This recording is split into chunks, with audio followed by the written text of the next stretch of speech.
ꯑꯍꯥꯟꯕꯃꯛꯇꯗ ꯑꯝꯁꯣ all Assam Manipuri student ꯌꯨꯅꯤꯌꯟꯒꯤ ꯊꯧꯗꯣꯛ ꯄꯥꯈꯪꯕ ꯃꯈꯜꯕꯨ ꯊꯃꯣꯏꯅꯨꯡꯗ ꯆꯦꯠꯅ ꯈꯣꯏꯔꯝꯖꯕꯒ ꯂꯣꯏꯅꯅ ꯃꯌꯥꯝ ꯄꯨꯝꯅꯃꯛꯄꯨ ꯅꯣꯡꯃ ꯈꯨꯕꯥꯡ ꯇꯔꯥ ꯂꯧꯗꯨꯅ ꯈꯨꯔꯨꯝꯖꯔꯤ ꯉꯁꯤ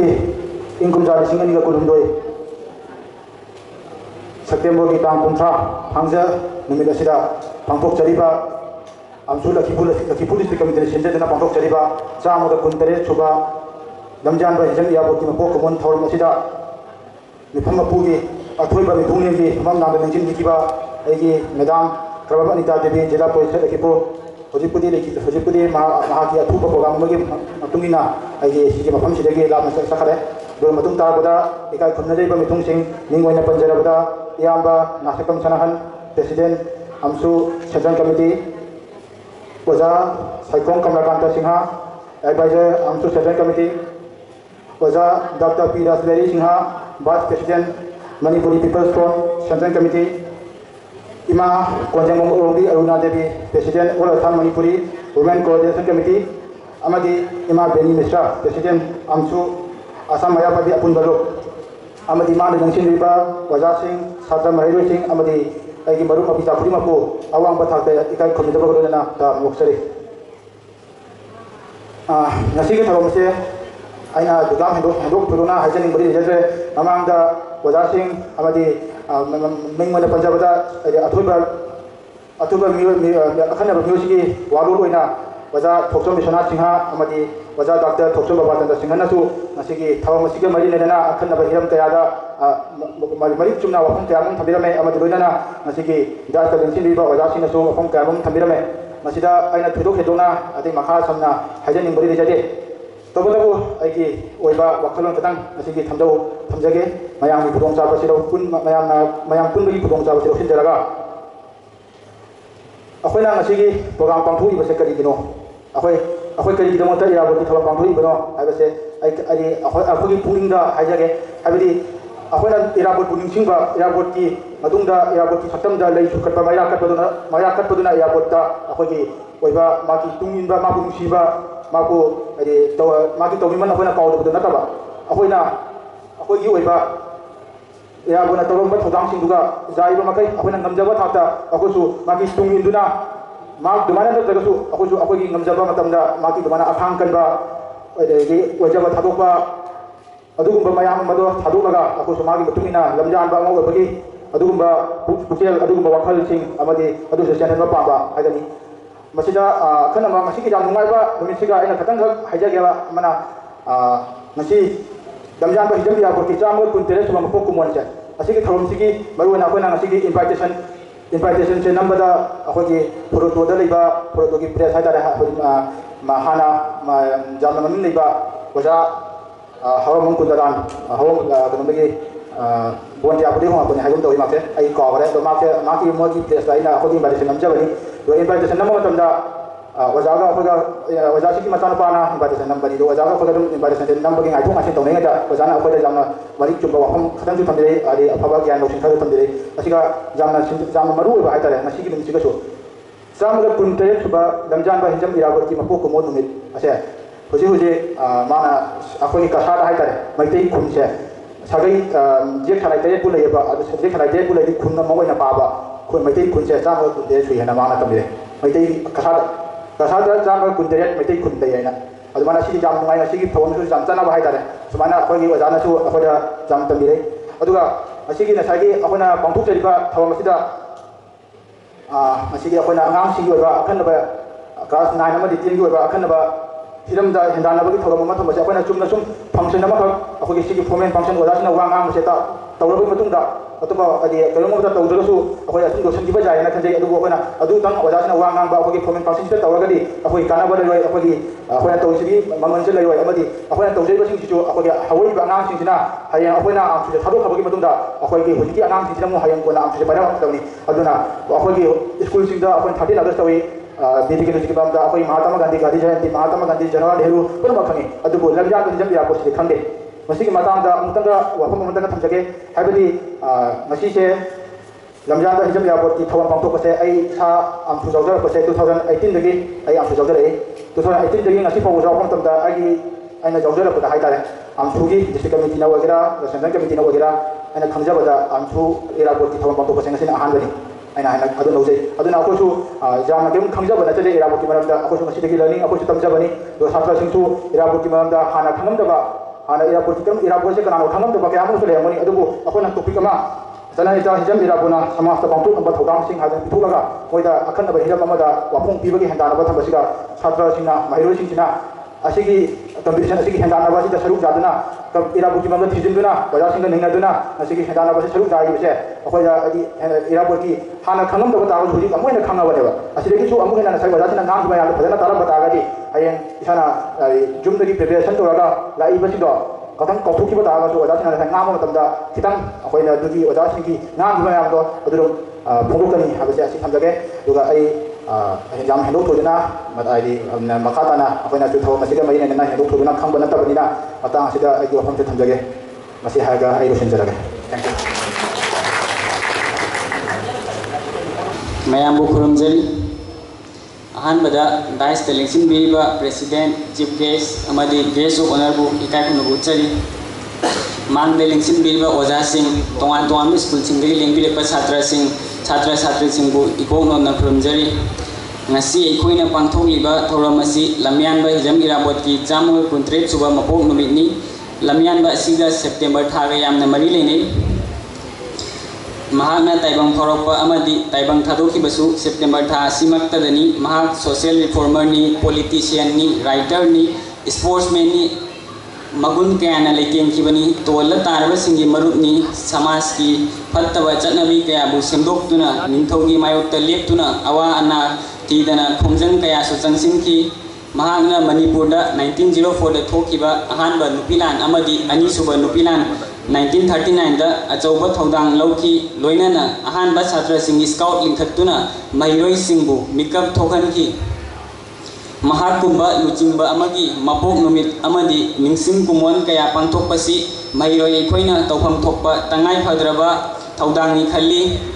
ngasi अखोइना थौरम असिदा छात्र छात्री सिंगी दमक पांथोकलिबा हेंदानबा असि हौरकलिबा छात्र सिंहबु लमयान असिगी मरमदा खंगहननिंदुना अमदी मरेबाक मजातिबु नुंसीबगी इहुन अदु खजिक फावहननिंदुना सिंजबनी अरोइबदा मयाम पुमनमकु इसा इसागी अचिनबा मतम काइथोकपिदुना लेंबिरकलगा थौरम असिबु मपुंग फानबगी अवांग थाकता इकाई खुनाजबगा लोइना थागतचरी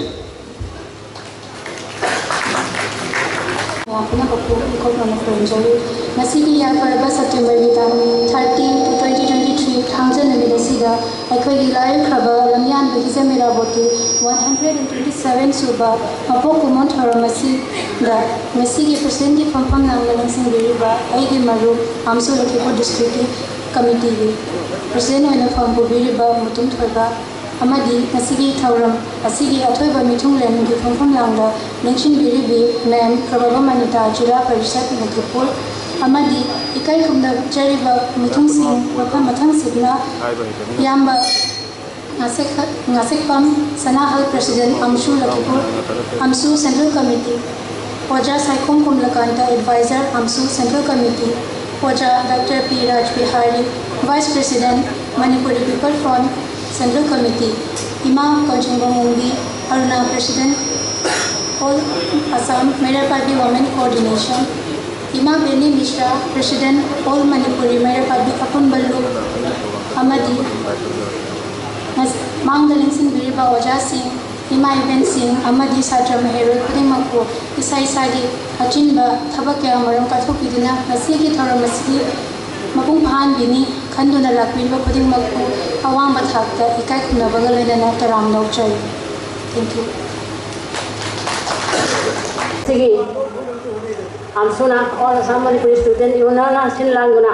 इराबोट की चामगा कुंतरे सुबा कुमोन पालन थौरम मसीगी थौरम मपु लोइना डाइटा लेंसलिबा ओजा सिंह लोइना इमा सिंह लोइना थौरम मसीगी मपु फान बगिने हाइबिरा लेबिरलिबा ओजा लाइबु सिंह अदुवा छात्र छात्री सिंह अदु नुसिरबा माया पाइदि इमा सिंह आनो नोक्तरा हाइकोकनोना नोना खुरमजरी ngasi इराबोट की मरमदगी ओजानीना विश्वनाथ अमसुंग ओजा बाबा चंद्रना मरी चुम्ना तंबी हरे असिगे मरमदा करिबा ममा अखोइना बु हाइदोंगाय mayamna khangaraba malem sinba thongna mi oide lai gumna khanaraba irabot mahak sigrabasu noma magi magun hengalakli noma magi mayin tabalite aduna jam sang so hai ngai te aina mayam da khangan janing bari chatra satri amasong mai ben naharon sing ajalai guru sing bi ajaw jagre khawai ba naharon sing gai da khangan janing bari irabot ki matau mat tambang amdragasu masaruk amatandi imale ba kunu siba iramdam bunu siba jati bunu siba asigi maramda khawai ba naharon singna masigi wafam ase masigi maram ase khachitang oiso lobina bai na aina wafam ase thamjari irabot mat koi ba amdragasu akoi maitai nupini maitai macani matang khudimatra ai imabu kaudaba imale ba kuni singba asigi thoram ase matang khudimatra thambiyo haijudana ina maya bai ima singda soina haijari akoi hoje manipur da awa isutari mase mayam puna khangarabani naunamo aina haningai leite masi khudimapse akoi mayam amatta oina apunba luk ama tawraga akoi su mayam jauri manipur da mate bangari ama jauri manipur ki wari basi kannana akoi leiriba angang singna naharol singna ai jati bu masak khangbiyu ima masak khangbiyu ada hate habijabi ama ma nataba tawbiganu haiba wafam ase thamjaraga ima leba ki damakta thawai hadang de kachaba ngamba asigi pandam se pibiyu haiba wafam ase thamjaraga ai wafam ase thumle sanjai halo makada masigi sam interest ba tamyan mai jamya board ki party no mila sigra program asung pung phan be ni haidra lakliba live direction be ba ikai kumza matik sarba akoi bu samla kena tapiba nami ba oda sing ima amte isinau na punapu ham dai ka kono sari masigi no asigi matang di oda sing na yamna phajana wai marik chomna thambiram le adubu ai out of context sai bata le simtang wai ka tang thambiram ge maruina akoina amsu lakip district committee ne seliba asigi program asigi pandam di maruina akoi hogulak leba isi naw mayam sigi thamoida khajitang oirasu mariba amsu mitai mabu sigu phawanba adugi pandam doina thamjabani aduga program asigum pung phan gani haina honor biba akoi isi naw sing maruina akoi lakipur district isi naw sing ubode amna haraujai aduga lakipur district committee na silabasu program asu pung amukena phajahangani haidina district ayama phapunam di laktona honabili ba akoi isi naw sing chu hagataba namde aduga aina nonging mam ju phawi akoi isinau sing amsu member isinau sing se yamna bonti hona jare aiga program se kidang sum thengda ban maning da sumu ba ming wona pala di loni kai na hona jela ne do ni hai rege program se phajana baina sin budi sile aiga dum ben sing se maning sum handa gina khara mai yangodi akoi program hol ji ma pan ji mem de mane ba adu asum mati tawidana baina haije ni akoi amsugi maram dai samna wariyam da haije ge haidi akoi amsugi isinau sing se mayum da gidi yamna khonsi sana ngangna kai bukana rige noi bukai paisa phangba ga aina sida aina hodai lang ka de lai se pha da kya phang ge hang ko me yoi ko ne ba ai yam de da lising kai mu da ni ga hai da lai ne ba kai ko di akoi da koi thamoi da phawra li se ai di akoi na pocket da gi putok sera ga lupa ma ni tang mayam da gi khai jara ga mayam gi dam ta samaj gi dam ta kai go tang kana ba phot ngam gani ngam ba oisenu haina phot tholaga akoi chong thok tari ba se asibu support to wi ba akoi gi ma ba gi ima sing oda sing koi thaga da ngam de loina akoi se yamna mitai koi se sinau sing yam back bench yam pam ne ba adu ai ju isa mak su college matam da yam back bench gi group da le pa mi ne ba adu tawung su mitai ima gi sakrong kai da ma hona pada kana gomna puching bada di adu da phai gi mang tong tong le di se am suni hai ba se matam punam ka kau bi ga no ba aduna asigi wakhalon se koi sinau punam da chelani yam sang di haija roi adu ga matung da amukhanna amukhena thadana pang ko ngamna ba haina program se hona dana baina amyang support na haije ni adu ngarang su apo yamna short matam da apo gi clock da wargi makha da yam thadana program pang sagre adu lakliba tang ani date ani sida October date ani sida Guwahati ki Manipur University ki athletic club da lei phom da Guwahati da lei Guwahati da pan Assam aduga Manipur ki lakuna tamliba satra satri university ki sina ya pulaga yamna sauna silent candle jilama pang sagane yagari apam madam yam puna sarok ya biwaina haija ni aduga madam puna mukta amsu ko sobat piu aroi beda koi sidam yam da long live am suharaga agi wai atenda ko wai jil sanjaya haija ni yam ready le bida ko